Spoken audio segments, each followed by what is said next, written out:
On this edition of Independent Sources, food is a need, the fight to bolster the city's emergency food supply as major budget cuts loom for the country's food assistance program.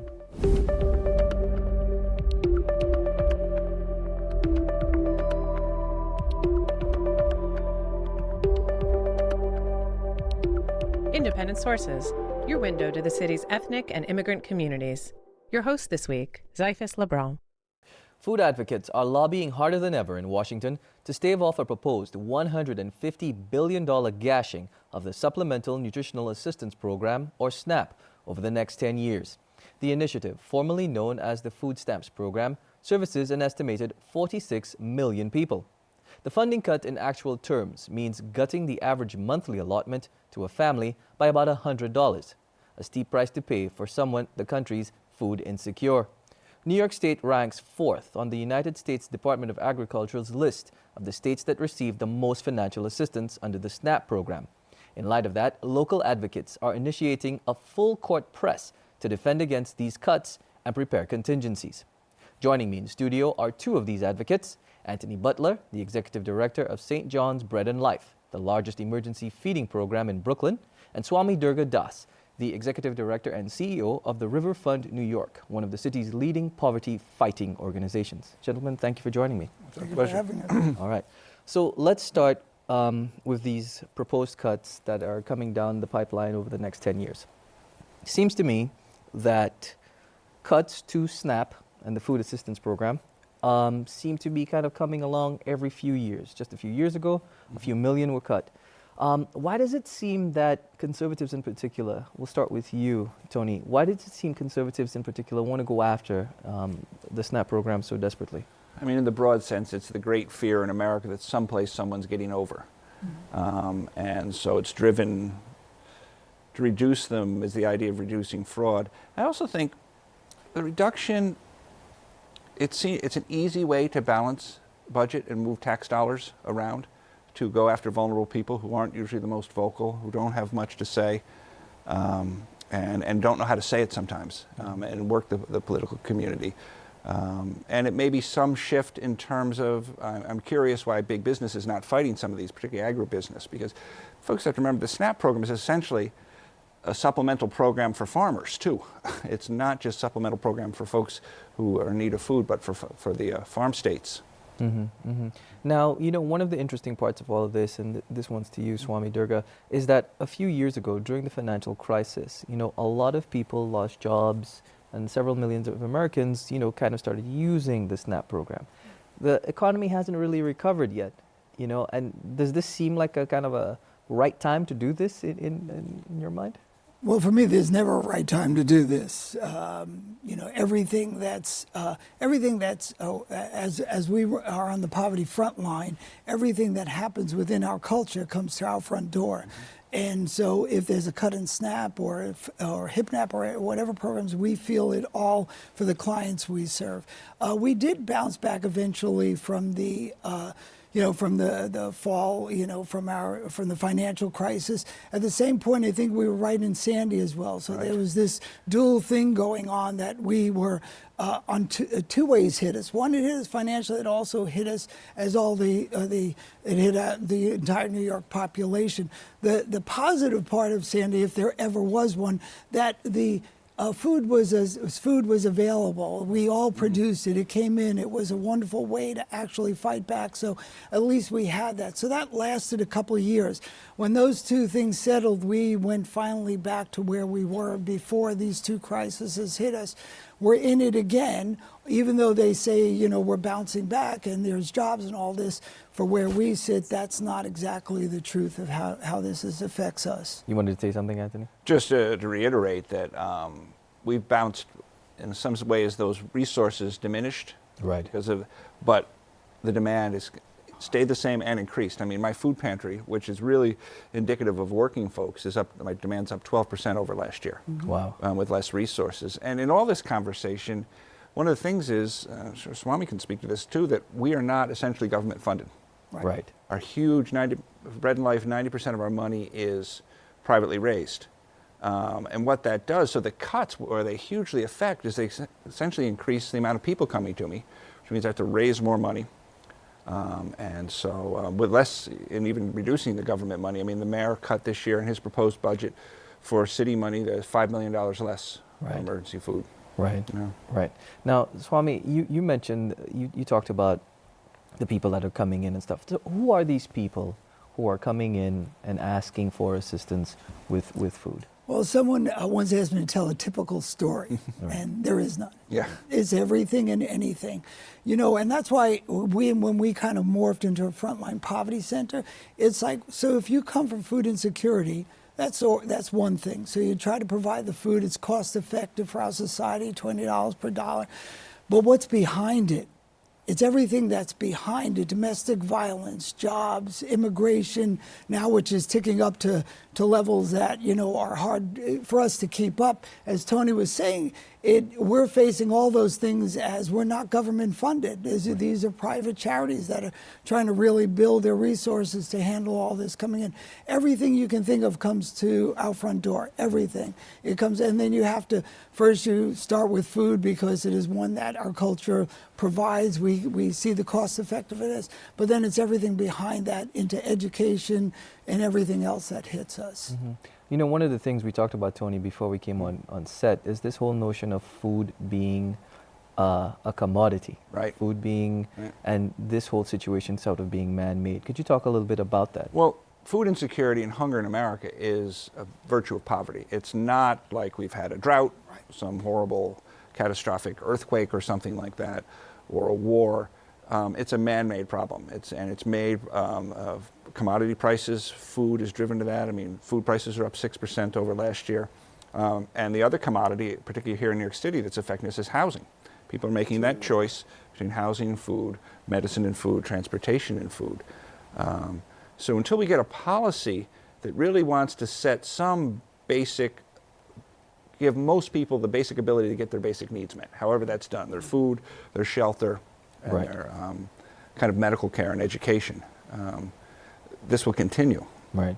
And to throw in that, you throw in employment, you throw all those components together, and then you're actually addressing something. Mm-hmm. And then I think you're actually addressing the issues at hand. Right. But until we do that, we'll, you know, I don't like throwing things at things. We want to be effective at what we do.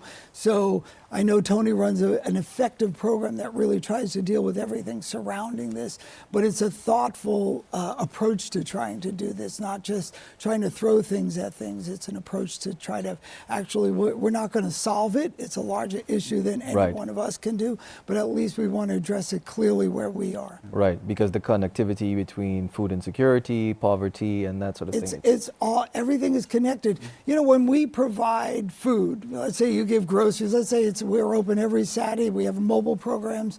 If you provide $100 worth of groceries, that now frees someone who, if they're still on SNAP, they can't buy product and buy other stuff. So it does, to the point of Tony addressing that, you pay for your housing or you pay for your other essentials. So it allows that to happen. So it's, you know, the food insecurity, some is from hunger, but some is also out of desperation to provide for the rest of your needs as you're there. Now, we use the term food insecurity, and for some people who might not know what it means, I mean, you know, could you explain a little bit of that, please, Tony? Best I can.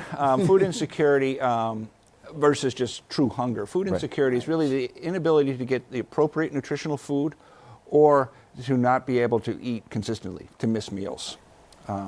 So in the course of a month, usually food insecurity is missing about 5 or 6 meals. Wow. So essentially, you don't know where your next meal Next is meal coming from. And the other big chunk, as I mentioned earlier, is the quality of the food. No choice in diet. Generally substandard nutritionally, which is why among poor communities you have high rates of hypertension, high rates of obesity.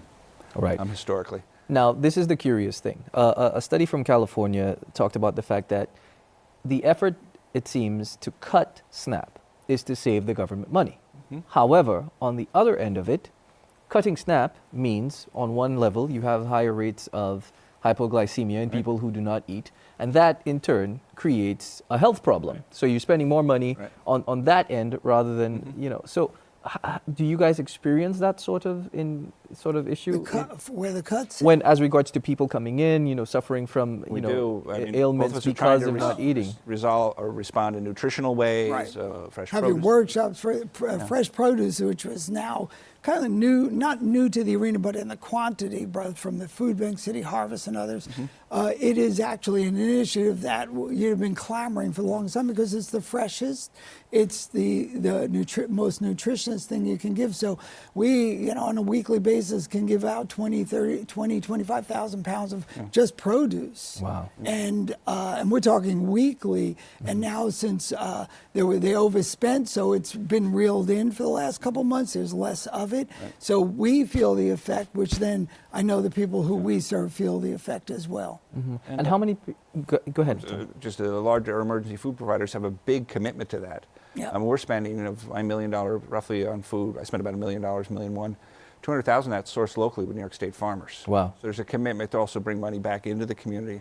So there is, but this is all being done essentially without government funding. Right. And now that with all of this Yeah. slashing coming, how does that affect you guys? I mean, in terms of just numbers, do you see an immediate uptick in numbers of people coming in when things? For where we are, I've never seen a decline. Right. I'd love to. That's not what we're seeing. And as I stated before, it's everything behind why you would come to our centers. So it's everything, food usually being the first or the easiest point. So the numbers are just, we actually have had a conversation this week. We open our pantries every Saturday. I think the technicality of running a pantry would be once a month. You have to open, and it's like we obviously try to do as much as we can. And we actually had the conversation we had before Sandy, would we close one Saturday? It's a conversation that we're really kind of struggling with, to provide enough to actually stay open and provide all the essentials. So, the numbers are increasing on it. Jobs they're not, supposedly everything has gotten better, it's more balanced.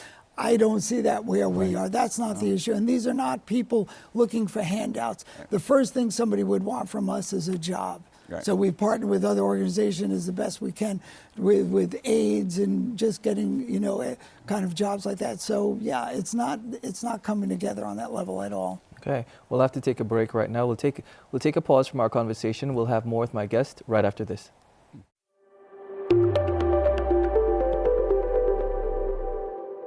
Thanks for staying tuned. I'm speaking with Anthony Butler of St. John's Bread and Life and Swami Durga Das of the Riverfront, New York.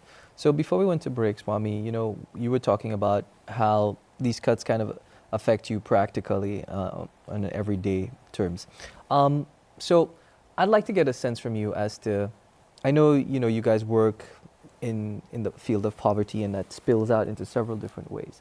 And I want to kind of get a sense from you as regards to the numbers of people that you see on a week-to-week basis to give me a sense of, paint a picture of So New York for me. we operate with 3 tiers basically.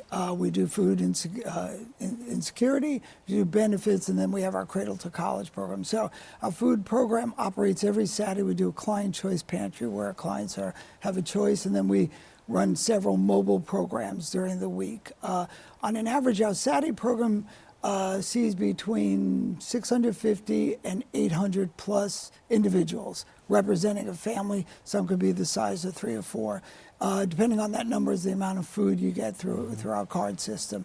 On our mobile programs, we do probably around 500 or 600 individuals representing their structure behind it, a family. Wow. That's on a weekly basis, Wow. which brings in about 50 to 80,000 pounds of food a week that we walk through. Wow, that's amazing. And what about you, Tony? What's In our food programs, we have 3 food programs. We have a hot meal program, a dining program, a mobile soup kitchen, and a food pantry. The hot meal program on site does about 800 meals a day. The mobile does about 600 a day. We're open 5 days a week. And the food pantry is handling about 200 families per day. Wow. So in essence, we're doing about 2,700 meals daily. And that on top of that, we have similar to Swami, a benefit acquisition, different kind of human services that do about another 150 people a day. Wow. I know also too with you guys you have a digital Yes. pantry that you guys are working on. Tell us a little bit about that. Well, when we built a new building to move into our new facility, I really wanted to give people choice in terms of the food they were using. And traditionally, choice was a supermarket model where people go pick stuff off the shelves, very square footage intensive, which made it more expensive to buy a bigger building that way. Also wanted to collect data and start understanding how people are using food. And so work to get this technology built. It was interesting when I was trying to fund it, going around to get the owners, a hard time finding the money. And I finally found out that people thought that poor people were too stupid to use technology. That was the bias. And once I found somebody who didn't believe that, got the money, we implemented it. In 3 months, it's now been rolled out in several different places who are using our software, and we're doing it remote sites, and and it allows people to choose. They come in whatever language they want to use. It's also has pictures on it for folks who aren't literate, and we price it more nutritious, cheaper, less nutritious, more expensive, and so on. Mm-hmm. Now, one of the things that you just mentioned here, that it's part digital divide, part association with that sort of underlying theme of who is. Right. Who are the people Mm-hmm. that are on food stamps that require the assistance? Straightforward question. Who are these people? I asked earlier about who are the people you see, but who are these people? They're your neighbors. They really are your neighbors. I mean, I think the viewers need to see that. I mean, when we were arranging this, you were on the phone, I'd walked in, there were 3 people with TSA uniforms using my food pantry. Mm-hmm. Folks who are working, young mothers, 2 homeless folks, 2 people with serious mental illness, maybe serious addiction issues who have a very difficult time navigating the world. But we really are a stabilizing force and a supportive force in the community, but they are our neighbors. They're not those people. Right. They're not, we have this conversation a lot of times, and people say the homeless, which they mean kind of the smelly guy on the train. Mm-hmm. And they equate that's all the poor people. Yeah. Not in this country. Not in this country. Statistically, most poor people, they look like me, they don't look like you. Right, right.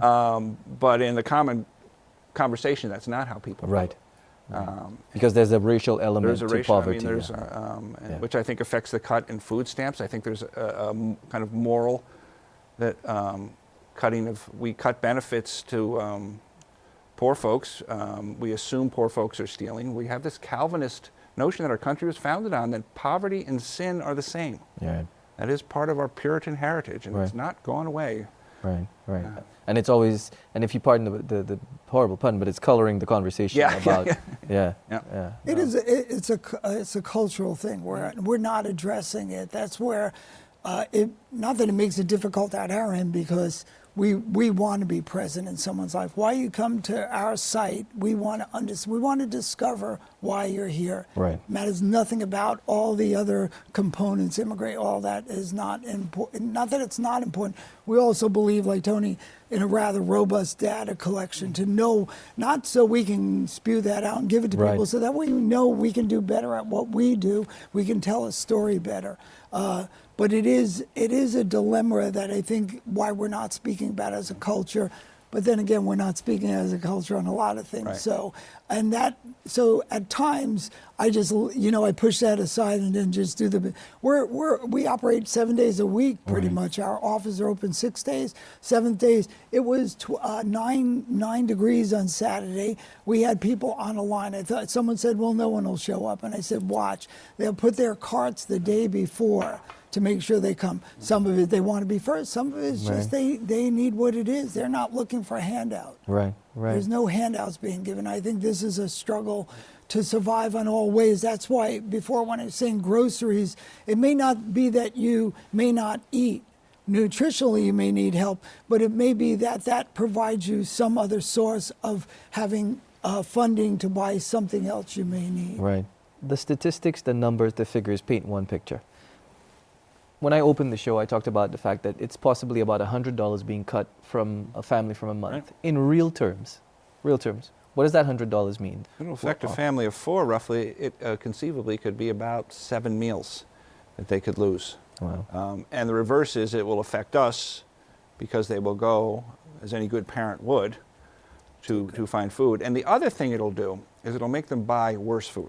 Right. So you can buy, you take $3, you can buy 3,000 calories of junk food for $3, right. Or of nutritious food, you can buy 300 calories.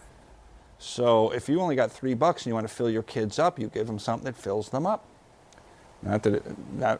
And you don't have the luxury of saying, that may affect the diabetes, that may affect hypertension, that may affect obesity and things like that. Right, right. So you're exacerbating other problems when you do. Learning issues, I mean, there's significant evidence that certain nutritional deficits at certain ages of children cannot, it's as bad as lead poisoning, it can't be fixed. Wow. If they have certain deficits at like the age of 2, and I don't pretend to know all the Of brain course. chemistry on it, but that won't be fixed. We'll have a certain group of people who they won't be able to navigate the world because of a much more complex world that we're all navigating Right, now. right, absolutely. You wanted to add something? We address in our programs, our Last Year's Cradle to College, we address new moms and moms to be, that they're first on our line. We do a discovery. Have you even seen a doctor? Right. WIC is a great program, but it also has a lot of cuts. They don't get enough nutrition, both for them during their pre-delivery to after they have the baby. So it's like someone has to help address that. So where do you go? Where does someone go unless you hear of something by word of mouth or by word of reference, by safety? You can go there, you're protected. And they come to Tony, they come to the rest of the network, and then you get to try to help. But all that requires a lot of back-end bandwidth. You know, 3 of the largest demands we get are formulas, diapers, and dog food. Those are 3 yes, pet food. Right. Because the seniors have their pets, their babies, or people. But it's diapers and formula, which if anyone has a child or has ever gone into a store to buy these things, they're actually shocking. They're $1 a piece now, diapers are. Yeah. Do the math. Yeah, no, diapers. But is that food insecurity? Is that, poverty? Is that, where do you want to, or if you do domestic violence, where does that hit when it comes to us? It's one of our larger increasing issues that come to us, and how to address where they're placed. We partner with a great network, but even then, the immediacy of those situations, then after you're out of that, how do you get back into society? How do you get, all those issues, I think, are hitting our doors. And I think the other thing you mentioned of the cuts, the $100 average, what that does is make folks have to spend more time in places like ours. And so it continually pulls them back from the ability to work, the ability to say, educate themselves to get a better job or some kind of training, all those kinds of things. So it continues to kind of exacerbate that cycle of poverty and get people stuck in it. Right. And statistically, once you fall, it's much harder to get out of poverty than it is if you're kind of just making it and it's much easier to advance if you're just making it. Once you fall below poverty, it's very hard to even get back to that kind of baseline, whatever, middle class or lower middle, whatever we call it, but the ability to kind of make it on your own. All right. Well, we'll have to stick a pin in this part of the conversation. We'll have more in just a moment.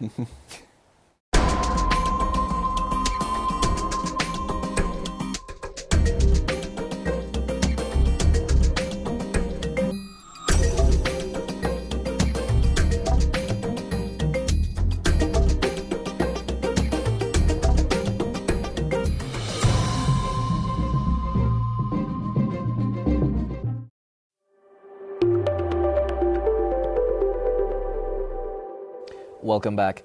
All right, so gentlemen, we're coming to the close of our conversation, and I just want to get a few final thoughts from you. So, I know that there are a lot of other advocates who are out there and they're lobbying. They're going down to DC and making efforts. On the ground, is there more collaboration between advocacy groups like you guys working together to kind of bring out more about awareness of food insecurity and the connection perhaps between poverty and food insecurity, and those connections?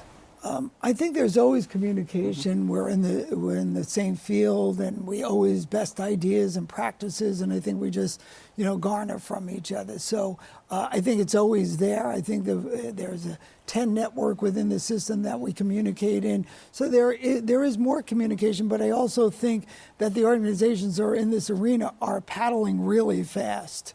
And I think it's hard to do more sometimes. Right. It becomes that you just about can keep up to what you're doing, and you do it wantingly and willingly. So more is more, and our focus is definitely, I can speak for us, is definitely on the client end of this. How do we better serve the people who are coming to our door, because they are in desperation. So, but always addressing it is a positive thing. I think grateful for the moment, because always addressing it is always a thing that brings more attention to it and more kind of education to what's going on. Right. Right. And Tony? I would just reiterate what we are so busy that sometimes it is hard to advocate raising the money, running agencies. We do partner with, like say, Food Bank, who's a big advocate of ours, who has kind of an infrastructure to do that. I do work with the No Farms, No Food people around kind of sustainable growing things.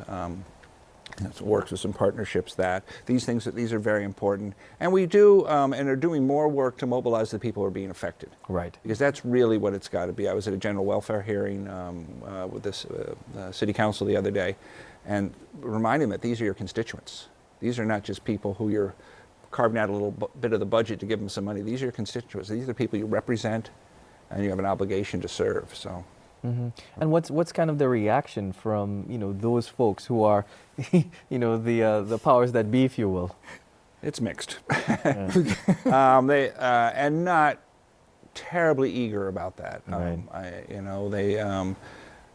We don't want anybody to starve or die. Right. But other than that, it's not as important. Yeah. Right. And ordinary working people are not, how do I say this, as attractive. They're not like, it's not like I don't want to sound cynical, but it's not like a starving child, or it's Right. not like a terrorist bombing, these things that get us our attention. Right. Ordinary people working very hard and doing the ordinary things, cleaning our streets, going about their daily lives, are not as attractive, which is really sad because they are the important people in our community. Right. Because I'm sorry, Tony hits on a point. I mean, I think what it is, when you have a TV commercial with a starving child, that hits you. But Right. when our clients come in, they may not look like that, but trust me, the issues on the other side are as drastic as something like that. And I think it's not something that's in everybody's face, because it is someone on the bus with you or on the train with you. So it's like, okay, well, why don't you? I think someone just recently told me, it's like, well, then just go get a job. And it's like, just go get a job. I mean, I wanted to say before about the SNAP, those two things, when you put together those things, just SNAP and food, basically stabilize someone from falling further in quicksand. It doesn't raise you out of poverty, what Right. Tony was saying before. It just allows you not to fall a little bit deeper into it. So there's no resolution there. It is a very difficult thing to come out of. Right. And it's curious, Tony, that you talk about it. It's like if you're not in abject poverty, then it's not a problem. Right. And at that point, there's no coming back from it. No, it's very difficult to get out of abject poverty. It's a tough conversation, and I appreciate the both of you gentlemen coming in. Thanks to our guest this week, Anthony Butler, the Executive Director of St. John's Bread and Life, the largest emergency feeding program in Brooklyn, and Swami Durga Das, the Executive Director and CEO of the Riverfront New York, one of the city's leading poverty-fighting organizations. Thanks for staying tuned. Until next time, be independent-minded.